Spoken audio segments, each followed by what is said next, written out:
Joining me today is one of the busiest and most underrated coaches. It is American Top Team's Marcos DaMatta.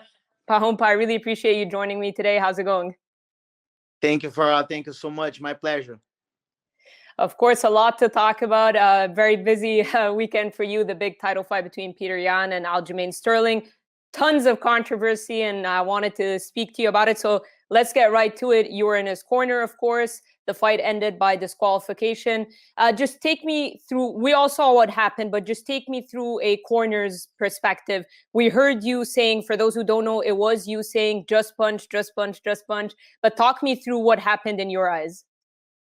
Well, the fight was going pretty much according to plan. We knew that Aljo will be strong in the first and second round. And we had a strategy to just take your time. Peter is a very smart fighter, he grows at the fight goes.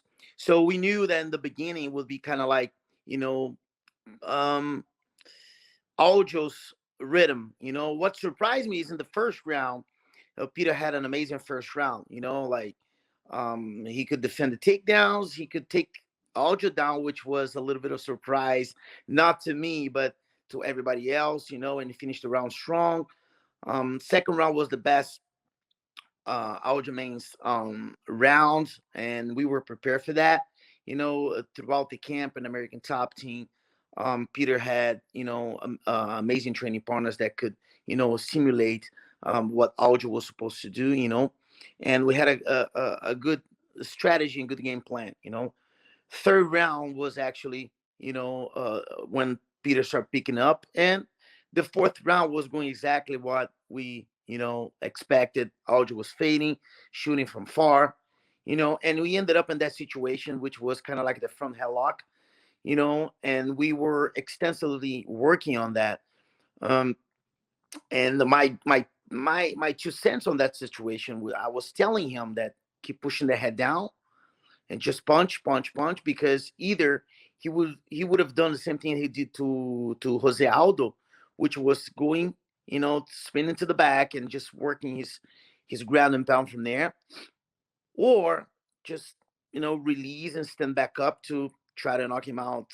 You know, when Peter got in that situation, I was actually pretty happy that that happened, because that was the sign that Audi was completely helpless. And I was pretty vocal, just saying, just punch, just punch, just punch. Um, I don't know if the other two cornermen behind me said to kick at the knee. I don't believe so. We spoke about that after the fight, and they both said that they said hit him in Russian. I don't know who got the idea that they said uh, to advise him to kick at the knee. I believe it was Habib telling DC. But again, Habib was not in the commentating booth.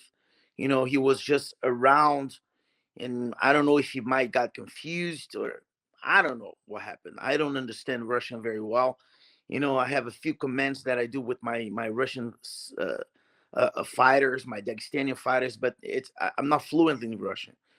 So I have no idea what they were talking. I know what I was talking. I know what I was saying. I know what I wanted him to do, which was pretty much just push the head down and just punch, punch, punch. Maybe a TKO would happen right then, or at least he would be pretty tired and hurt for the last round.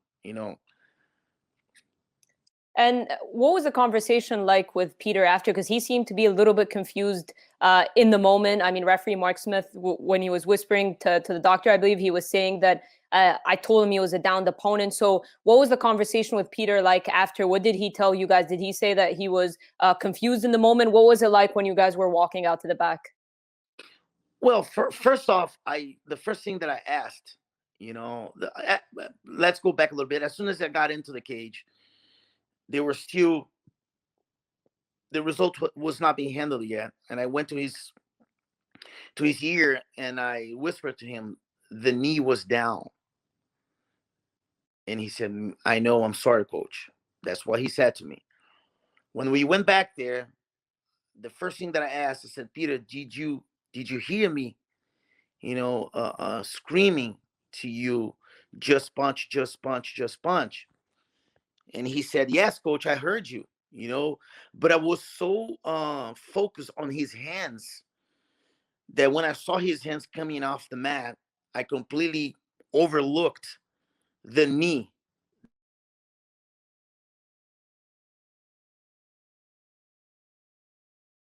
Can you hear me?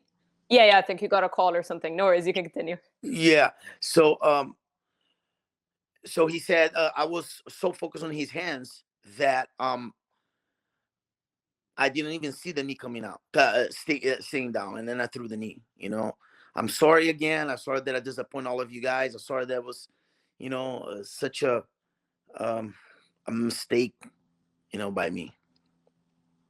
And did the referee talk like in the locker room and stuff like that? Did that situation come up at all? The whole downed opponent stuff. Did you guys have a discussion in the locker room about this and this potential situation? Yes. Referee came to the locker room as they always do, and he explained to him, and again he was explaining he was more focused on the position of the hands than the knee itself, and again, I've been there so many times in the last few weeks, so to me, he didn't even have to explain. I already knew the rules, but he was taking his time to explain to Peter everything that he was explaining to all of us, and he was taking an extra time about the position of the hands. I don't know if maybe because Peter was not 100% clear at first, but he was really adamant on the hand position. Maybe that's why Peter was so focused on the hand when the fight, when that situation happened during the fight. I'm sure you've seen Aljamain's received a ton of backlash from fans and stuff with everything that happened. There's back and forth between him and Peter on Twitter. What are your thoughts on everything that went down and kind of the trash talk that's continuing? Because Dana said that he does want to book a rematch as soon as possible. Yeah, I mean, listen, only Aljo knows exactly the state of mind that he was inside the cage. Maybe he can tell anyone, his family, his friends, his coaches, that he was not able to continue or otherwise, but only the truth is only him know exactly the truth, if he could continue or not. um I hope that UFC books this fight quickly, because even Aljo said that he doesn't want to be the champion like this, right? And nobody wants this. Peter doesn't want. Peter actually acknowledged the mistake. He apologized. He know that he made a mistake. He apologized to Aljo, his coaches, and everybody. But the truth is, we want the rematch ASAP. Dana said that Aljo was clear, nothing happened. He's clear to go. Aljo said that he wants, a rematch, and Peter wants a rematch. So I don't know if there's going to be any holdup. Hopefully not. Maybe May or June, the latest. But I believe May will be a perfect timeline. We're still in the beginning of March. End of April or beginning of May, that would be perfect. Now, yesterday I saw an interview, actually, MMA Junkie post that brought Aljo explaining some things with the belt and everything. Now that get me curious a little bit, because I got a little confused, because he on that interview he said that, and I quote, "Here I am thinking, one, Dana is not gonna give me another chance. Two, this fight will be a no contest. Three, they're going to pass me by. I'm not going to have another chance. Wait a second.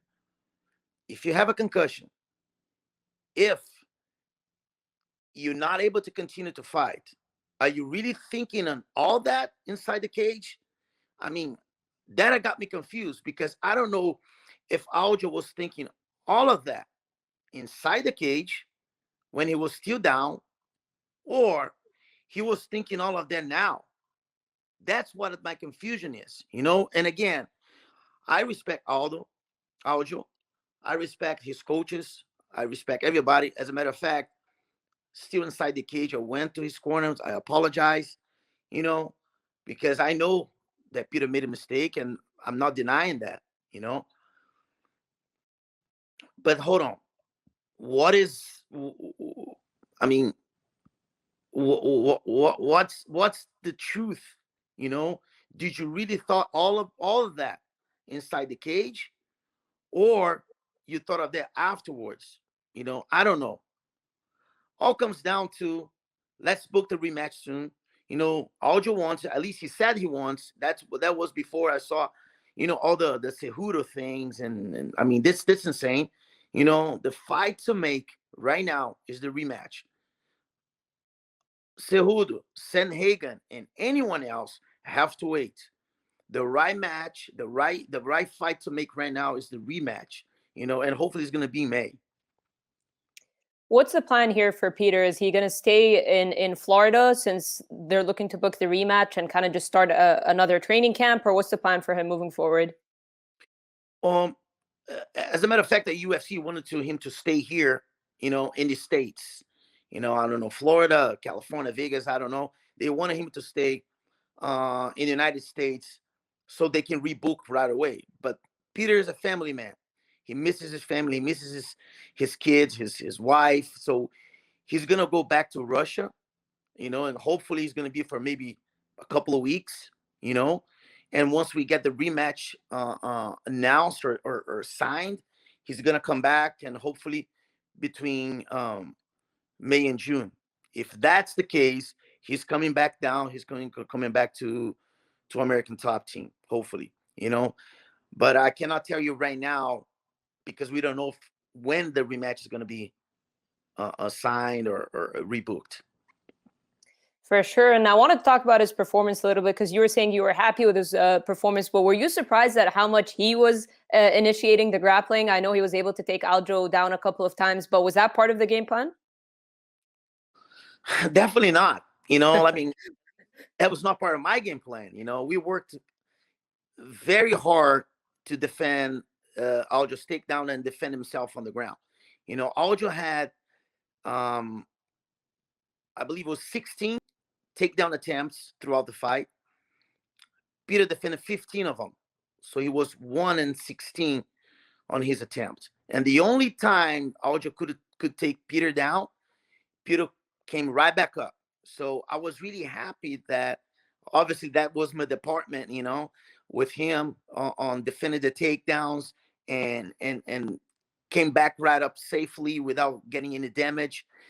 Now, as far as Peter's takedown, he attempted 8 takedowns. He got 7 of them, you know, and that was not a surprise, because he was already in practice, you know, taking people down, making sure that, you know, he wanted to make sure that nobody has any questions who's the best fighter, you know, whether it's a striking or grappling or wrestling.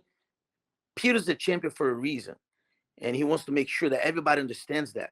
Obviously, that was not the number one strategy, but he saw, you know, the opportunity and how easy it was to take Aljamain down. So he went for it. I'm happy. And when you see how much success he had in the takedowns moving forward in terms of the rematch, do you kind of switch up the game plan a little bit, or do you still tell him, like, try to avoid the ground? Who knows? Who knows? We don't know, you know, but definitely, you know, Aljo is a very dangerous fighter.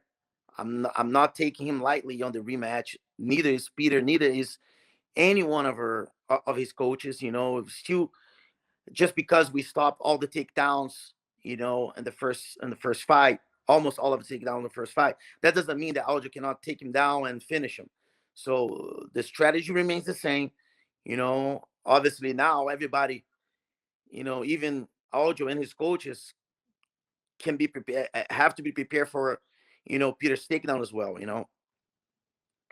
And working with Peter throughout this training camp, because I believe this is the first time you work with him, what would you say in terms of what you've seen in practice and then his performance? What is something kind of you learned or maybe surprised you in this fight, maybe other than his takedowns? Well, actually, you were saying that you saw him do that in practice, right? Yeah, I mean, it's amazing because Peter's a good grappler. People cannot sleep on his grappling.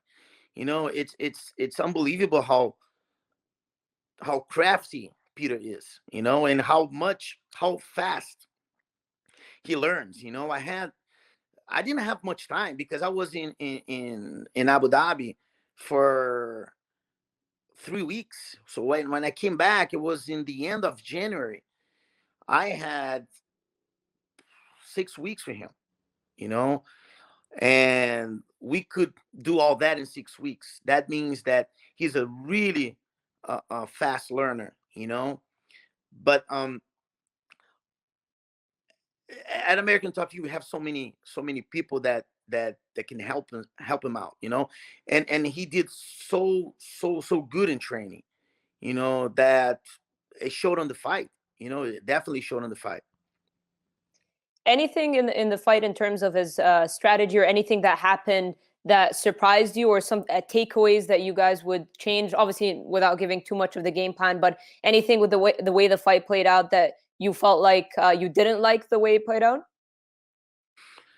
No, I mean, nobody likes to lose a round.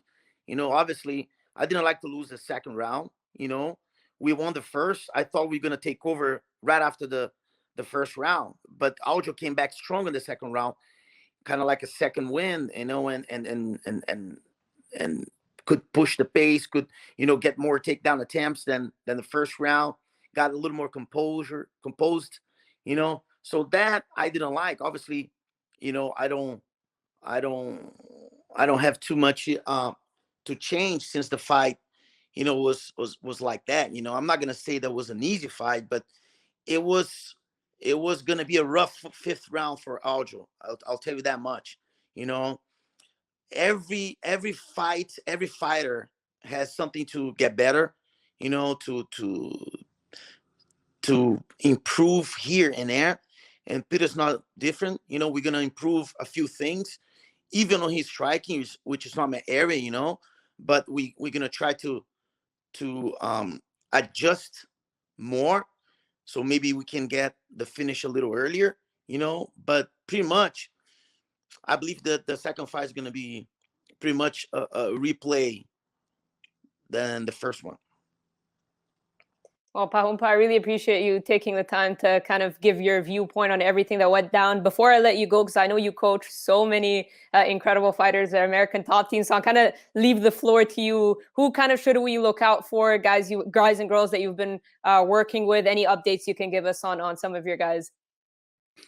I mean, you guys know better, than anybody else how many good fighters American Top Team has.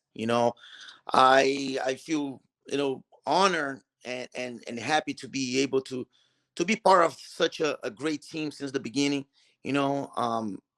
Everybody helps each other out. All the coaches have good